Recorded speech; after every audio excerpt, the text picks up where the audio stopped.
The afternoon light streams through spotless windows, catching the gold leaf on pastry boxes, making the bakery glow like something sacred. The ovens hum their warm promise. Couples take photos of their desserts. A child squeals over a cupcake tower.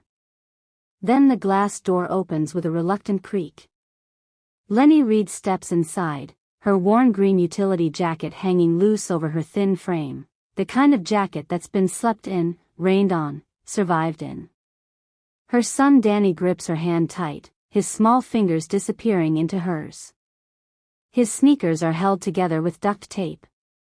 His eyes are wide, hungry in more ways than one. They stop in front of the display case. Danny presses his nose to the glass, breath fogging the surface. Behind it, rows of perfect cakes sit bathed in soft light, chocolate ganache, vanilla buttercream, strawberries like jewels on white frosting. Cakes meant for people who have addresses. Who have birthdays that matter. Danny whispers, barely audible, "Mom, can we?" Lenny's jaw tightens. She forces a smile that cracks at the edges, the kind mothers manufacture when their hearts are breaking. She leans toward the counter where two cashiers in crisp aprons stand, their manicured hands resting on the register. Her voice drops to almost nothing.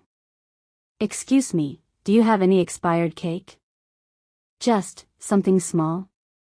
"It's for my son." The first cashier's face hardens. The second one exchanges a glance with her coworker, a look that says these people. Behind them, a few customers pause mid-bite, smirking into their lattes. But someone else heard it too. Standing near the entrance, blocking half the doorway with his massive frame, is Angelo Ravioli. Bald head gleaming under the bakery lights. Sharp black suit stretched across shoulders built for violence.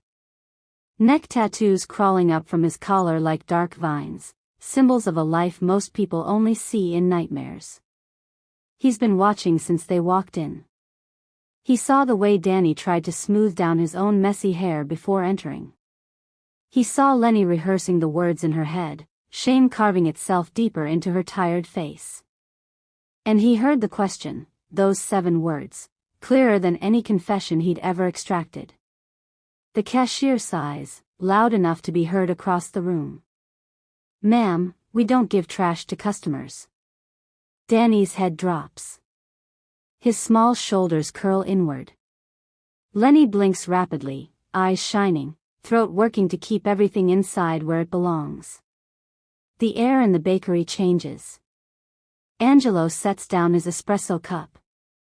The porcelain clinks against the saucer. It's a small sound, but in the sudden silence, it echoes like a gunshot.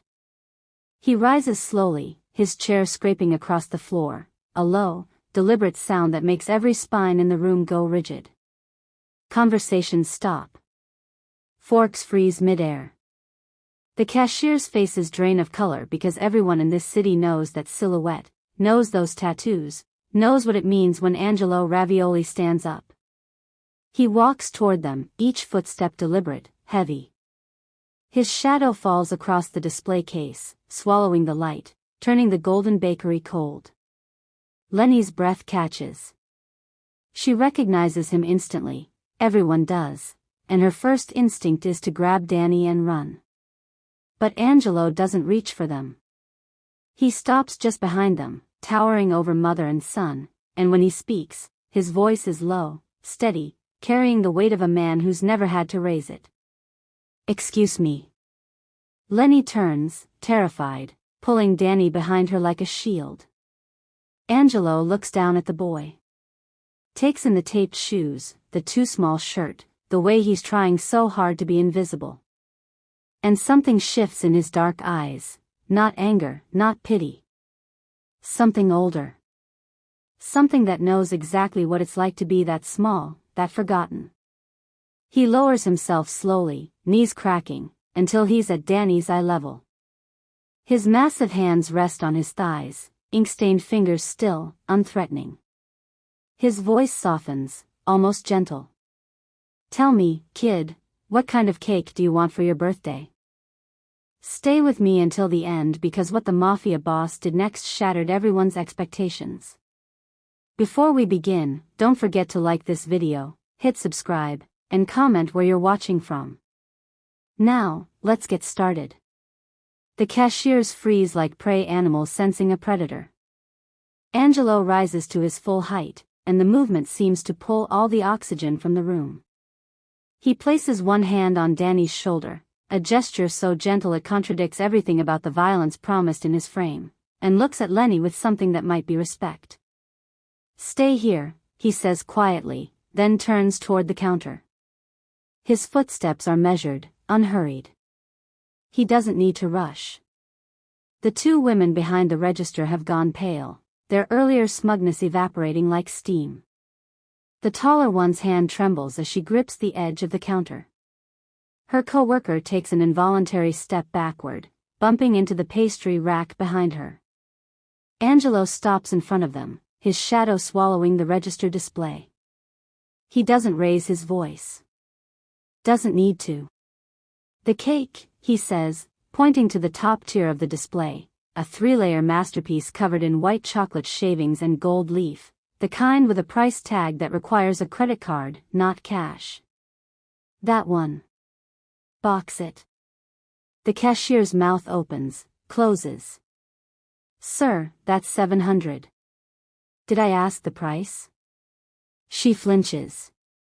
Her hands shake as she reaches for the gloves, fumbling with the box, nearly dropping it twice. The gold leaf catches the light as she lifts the cake carefully, reverently, as if defusing a bomb. The second cashier stands frozen, unable to look away from the tattoos snaking up Angelo's neck, symbols she's seen in news reports, in police warnings posted in shop windows. Angelo pulls a thick fold of bills from his jacket, drops it on the counter without counting. It's too much. Probably double too much. He doesn't care. The first cashier manages to tape the box shut, sliding it across the counter with trembling fingers. Angelo doesn't take it.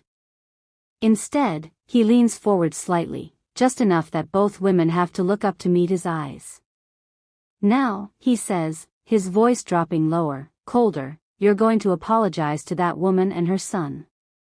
The taller cashier's eyes widen. We didn't mean." "I don't care what you meant." Angelo's words are stone. "You humiliated a mother in front of her child on his birthday. So you're going to walk over there, look her in the eye, and apologize. Both of you." The second cashier's face crumples. A tear slips down her cheek. "Please, Mr. Ravioli, we're sorry, we didn't know." "You didn't need to know who I was." His jaw tightens. "You needed to be decent human beings. Now move." They stumble out from behind the counter like broken marionettes, crossing the bakery floor toward where Lenny stands clutching Danny, her face a mixture of confusion and dawning horror at what's unfolding. The cashiers stammer through their apologies, voices thin and hollow, words that mean nothing because fear extracted them. Lenny nods, numb, unsure what else to do. Danny watches with wide eyes, not understanding the power dynamics at play, only knowing that the scary man made the mean lady say sorry. Angelo dismisses the cashiers with a slight tilt of his head. They retreat behind the counter like shadows fleeing daylight. He lifts the gold-leafed cake box effortlessly, turns back to Danny, and for a moment, the hardness in his face cracks. He crouches down again, balancing the expensive box on one knee. Up close, Danny can see the fine lines around Angelo's eyes, the small scar bisecting his left eyebrow, the way his massive hands dwarf the delicate pastry box. "How old are you today, kid?" Danny holds up 7 fingers, voice barely a whisper. 7. Angelo's throat works. Something painful flickers across his expression, there and gone like lightning. 7. That's a good age. He pauses, weighing something internal, then continues, his voice rougher now, textured with memory. "I was 7 once. Right here in this neighborhood, actually. These same streets. Lenny watches, confused, protective instinct warring with curiosity. Angelo's gaze drifts past Danny, past the bakery windows to the gray city beyond. Difference was, nobody bought me a cake. Hell, nobody bought me dinner most nights. My brother and me, we'd wait outside restaurants like this one, hoping someone would leave scraps. Sometimes the staff would chase us off. Sometimes they'd pretend not to see us digging through the dumpsters out back. Danny's eyes grow impossibly wider. This giant in the expensive suit, the one everyone fears, was hungry like him? My kid brother, Matteo, Angelo's voice catches on the name, he was 5. Skinny little thing, always sick because we never had enough. I used to tell him stories about cakes like this one, pretend we'd eat them someday when I got big and strong enough to take care of us. His jaw tightens. He died before his 6th birthday. Pneumonia, the doctor said. But I know what really killed him. It was the cold. The hunger. The world not giving a damn about 2 street rats. The bakery has gone completely silent. Even the customers who witnessed everything have stopped pretending not to listen. Angelo looks directly at Danny, and his eyes are no longer the eyes of a mafia boss. They're the eyes of a 7-year-old boy who never got to blow out candles. Nobody should have to beg for birthday cake, he says quietly. Especially not kids. Not ever.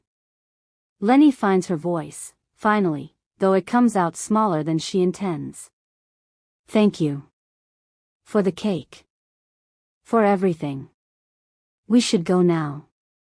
She reaches for Danny's hand, already calculating the quickest route back to the shelter, back to the safety of anonymity. But Angelo straightens, and there's something final in the gesture. No. The single word stops her cold. Not a suggestion. A declaration. You can't go back to wherever you came from, Angelo continues, his tone brooking no argument. Not now. Those 2 behind the counter, they'll talk. And when people talk in this city, the wrong ears always hear it. You're associated with me now, whether you like it or not. That makes you a target. Lenny's blood runs cold. A target? We didn't ask for any of this. I know. His expression softens marginally. But that's how this world works. My world. And now you need protection until I can ensure you're safe. He glances down at Danny, still clutching the cake box like treasure. Come on. My car's outside. Before Lenny can protest further, Angelo is already moving toward the exit. She looks around the bakery, at the customers averting their eyes, at the cashiers huddled in whispered conversation, at the life she understands slipping away. Then she looks at Danny, at his wonder-struck face, and follows. The black SUV parked at the curb is massive, windows tinted dark enough to hide sins. Angelo opens the rear door, and Lenny hesitates before climbing in with Danny. The interior smells like leather and something expensive she can't name. Angelo slides into the driver's seat, and the engine purrs to life. They drive through the city in silence, leaving behind the familiar streets of shelters and soup kitchens, moving into neighborhoods where buildings stretch toward the sky like glass monuments. Danny presses his face to the window, watching the world transform.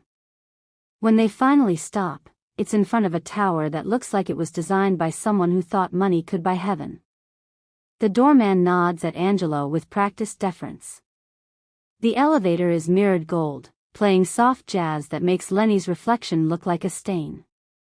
They rise and rise and rise. The penthouse doors open directly into Angelo's home, and Lenny's breath catches. Floor-to-ceiling windows overlook the entire city. White marble floors gleam under crystal chandeliers. Everything is sharp angles and clean lines, a place where poverty would be obscene just by existing. Danny's mouth falls open. Mom, is this real? Lenny stands frozen in the doorway, still wearing her worn green jacket, feeling like an exhibit in a museum. This isn't protection. This is a gilded cage, beautiful and terrifying, and she has no idea how to escape. Across the city, in a basement office that smells like cigar smoke and old blood, Marco Vetti spreads a series of photographs across a scarred wooden table. His fingers, decorated with gold rings that catch the dim light, tap rhythmically against the grainy images. Each one shows Angelo Ravioli in the bakery, crouched beside a small boy, carrying a cake box, ushering a woman in a green jacket toward his SUV. When were these taken? Vetti's voice is silk wrapped around razors. The photographer, a wiry man with nervous hands, checks his watch. 40 minutes ago, boss. My guy was doing routine surveillance on Ravioli's movements when the great Angelo Ravioli decided to play guardian angel. Vetti picks up one photo, studying it closer. Angelo's face in the image shows something Vetti hasn't seen in years of bloody rivalry: softness, vulnerability. Who is she? Nobody. Street trash. Homeless woman with a kid. We ran her face, no criminal record, no connections. Name's Lenny Reed. Been in and out of shelters for 6 months. Vetti laughs, a sound like breaking glass. Nobody. He's risking everything for nobody. He tosses the photo down, leans back in his leather chair. How long have we been waiting for Angelo to make a mistake? 2 years? 3? Danny laughs at something, probably his own reflection in the massive windows, and the sound pulls at something primal in Lenny's chest. She looks at her son, at his joy, and then at the door. 20 feet away. Unlocked, probably. They could leave right now. Make it to the elevator before Angelo finishes his call. Disappear back into the anonymous sprawl of shelters and soup kitchens where men with guns can't find them. But would they be safer out there? Angelo's words echo in her head: "You're associated with me now. That makes you a target." She doesn't know if that's true or if it's a convenient lie to keep them here, leverage for something she doesn't understand yet. Men like Angelo don't do things without angles, without calculating returns on investment. What does he want from them? From her? The thought makes her stomach turn. Danny presses his palm against the glass, leaving a small handprint. Mom, can we stay here forever? The question breaks her. She stands, moves toward him, already rehearsing explanations about why they need to leave, why the beautiful cage isn't safe, why the lights go out. Not just dimmed. Completely black. The city lights beyond the windows make the darkness inside more absolute, turning the penthouse into a void. And in that sudden silence, Lenny hears it, footsteps in the hallway that aren't Angelo's. Lenny's muscles tense, every maternal instinct screaming danger, but before she can move, the lights flicker back on. Angelo emerges from the hallway, phone still pressed to his ear, looking annoyed rather than alarmed. Power grid's been unstable all week, he mutters, ending the call. He notices Lenny's rigid posture, the way she's positioned herself between Danny and the rest of the room. His expression softens. It's fine. Building generator kicked in. Happens sometimes. She doesn't believe him, but Danny's already distracted, pointing at something new. Mr. Angelo, is that a real painting? Angelo follows his gaze to a large canvas on the wall, abstract swirls of blue and gold. Yeah. Artist from Sicily. My mother used to love the ocean, so I. He trails off, something vulnerable crossing his face before he shakes it away. You hungry? I've got a kitchen full of food nobody eats. Within minutes, the marble island is covered with more food than Lenny's seen in months. Angelo moves through the space with surprising ease, pulling containers from a refrigerator the size of a phone booth. Fresh fruit. Cheese that actually smells like cheese, not the plastic-wrapped commodity from food banks. Bread that's soft when Danny presses his finger into it, delighted. "Can I really eat this?" Danny asks, voice hushed with disbelief. "All of it if you want." Angelo slides a plate toward him, then glances at Lenny. "You too. Don't be polite." She wants to refuse, wants to maintain some dignity, but her stomach betrays her with a loud growl. Angelo pretends not to hear, busying himself with slicing an apple, the knife moving with practiced precision in his massive hands. They eat in silence at first, the awkwardness of strangers thrust together by circumstance. But then Danny starts talking, the way children do when they feel safe, telling Angelo about the shelter, about the other kids, about the pigeon he named Frank who visits the fire escape. And impossibly, Angelo listens. Really listens, asking questions, laughing at Danny's impression of Frank's walk. Lenny watches her son's face light up, watches this dangerous man become someone gentler in the presence of a child's wonder. And when Danny asks if they can cut the birthday cake now, Angelo's expression does something extraordinary. He smiles. Not the cold smile of a predator. Not the calculated expression of a man always working an angle. A real smile, reaching his eyes, erasing years of violence from his face. For just a moment, in the warm light of his kitchen, they aren't a mobster, a homeless woman, and a desperate child. They're almost a family. Angelo cuts the cake with ceremonial care, placing a thick slice on a plate for Danny. The gold leaf catches the light, making it look like something from a fairy tale.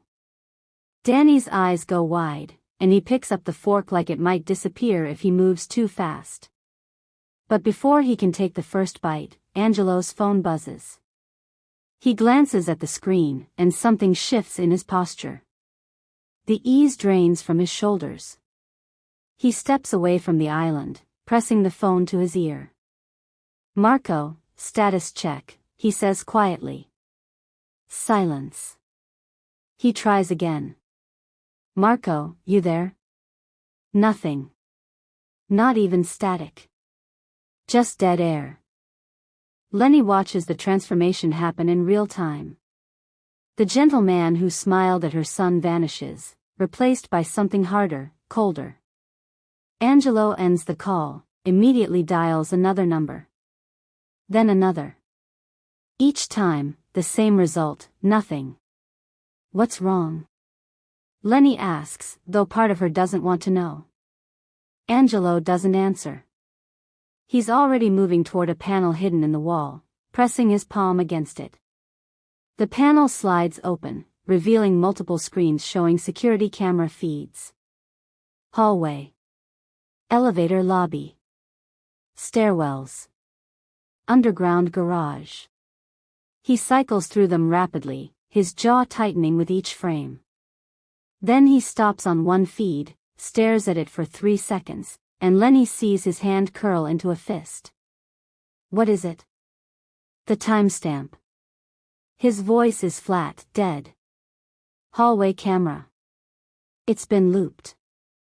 Same 30 seconds of empty corridor playing over and over. He switches to another feed. Elevator feed 2. Someone's already in the building, and my security system's been compromised. The cake sits forgotten on the counter, gold leaf dulling in the light. Danny, sensing the shift, sets down his fork. "Mom?" Angelo pulls his phone out again, this time opening a different app. His fingers move quickly across the screen, pulling up floor plans, security protocols, emergency contacts. All of them showing red indicators. Offline. Blocked. Disabled. "How many men do you have here?" Lenny's voice is steadier than she feels. "Should be 4. 2 in the lobby, 2 on perimeter patrol." He looks at her, and there's something almost apologetic in his eyes. None of them are answering. The implications settle over the room like ash. They're 40 floors up in a luxury tower. The elevators are compromised. The stairwells are blind spots. Angelo's security team is either dead, bought off, or both. And someone is coming. Get Danny away from the windows, Angelo says quietly, already moving toward the hallway. Now. The lights die again, but this time they don't come back. The emergency lighting kicks in after 3 seconds that feel like hours, bathing the penthouse in a sickly red glow. Angelo is already moving, his earlier calm replaced by controlled violence. He grabs Danny, lifts him effortlessly, and carries him toward the master bedroom at the far end of the hall. Mom. Danny's voice cracks with fear. I'm right here, baby. Right here. Lenny follows, her heart hammering against her ribs so hard she thinks it might break through. Angelo sets Danny down in the marble bathroom, the only room without windows. Stay here. Don't come out until your mother or I come get you. Understand? His voice is firm but not unkind. Danny nods, tears streaming down his face. Angelo pulls the bathroom door closed, then turns to Lenny. Help me. Together they drag the massive dresser from beside the bed, their combined effort barely enough to move it. The wood scrapes across marble, a sound like a scream. They wedge it against the bedroom door, barricading the only entrance. It won't hold forever, but it might buy them minutes. Angelo moves to his closet, pulls a false panel away from the back wall. Inside is an arsenal that makes Lenny's stomach drop. He selects 2 handguns, checks their magazines with practiced efficiency, and turns to her. You know how to shoot? No. I've never. You're learning now. He presses one of the guns into her shaking hands. It's heavier than she expected, cold and foreign. This is the safety. Off means you can fire. Keep your finger off the trigger until you're ready to shoot. Hold it with both hands, like this. He positions himself behind her, adjusting her grip, his large hands steadying her trembling ones. His voice is low, urgent. When they come through that door, you aim center mass. You don't hesitate. You don't ask questions. You pull the trigger until it stops clicking. I can't. Yes, you can. He moves around to face her, his eyes locking onto hers with absolute conviction. You're a mother. That makes you the most dangerous thing in this room. You will do whatever it takes to protect your son. I've seen soldiers with less fight than mothers defending their children. From somewhere beyond the bedroom, metal groans. The elevator shaft. Voices, muffled but multiple. Footsteps in the hall, trying to move quietly and failing. Angelo chambers around in his own weapon, the sound impossibly loud in the red-lit darkness. They're here. The door explodes inward, with splintering around the lock. The dresser holds for 2 seconds before 3 men in dark tactical gear slam into it, pushing it aside inch by grinding inch. Angelo fires twice, and the first man drops. The second returns fire, muzzle flash lighting the room like lightning. Lenny's ears ring. Her hands shake so violently she can barely hold the gun. But then she hears it, Danny screaming from the bathroom, terrified, calling for her, and something primal takes over. She steps out from behind the bed and fires. The recoil jolts her arms. She misses. Fires again. The second shot catches one of the attackers in the shoulder, spinning him sideways. Angelo finishes him with a single round. More footsteps in the hall. Angelo's breathing hard, bleeding from his side where a bullet grazed him. Bathroom. Now. They fall back toward Danny. For more men breach the bedroom, spreading out with military precision. Angelo puts himself between them and the bathroom door, firing methodically, but there are too many. A bullet catches him high in the chest, and he staggers backward. No. Lenny screams. One of the attackers raises his weapon toward the bathroom door, toward Danny, and everything else disappears. Lenny doesn't think. Doesn't aim.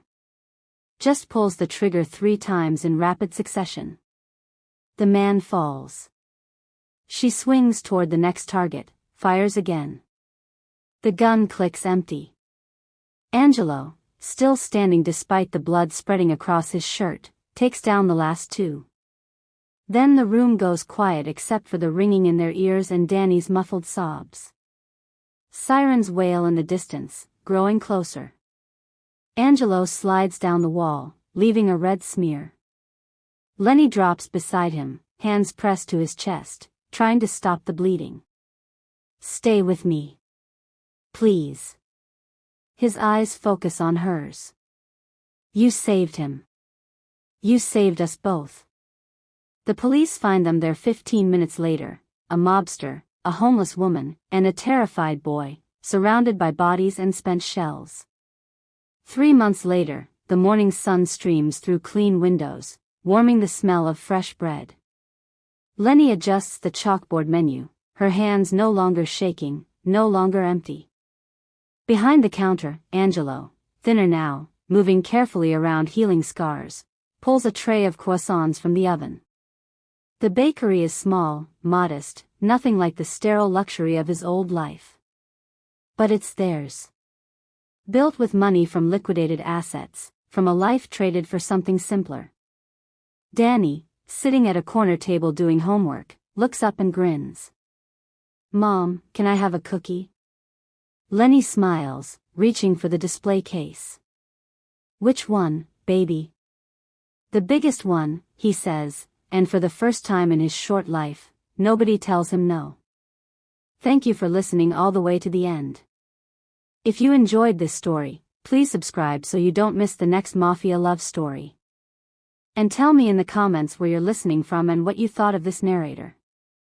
Your feedback really helps me make these even better for you. Thank you for letting my stories keep you company.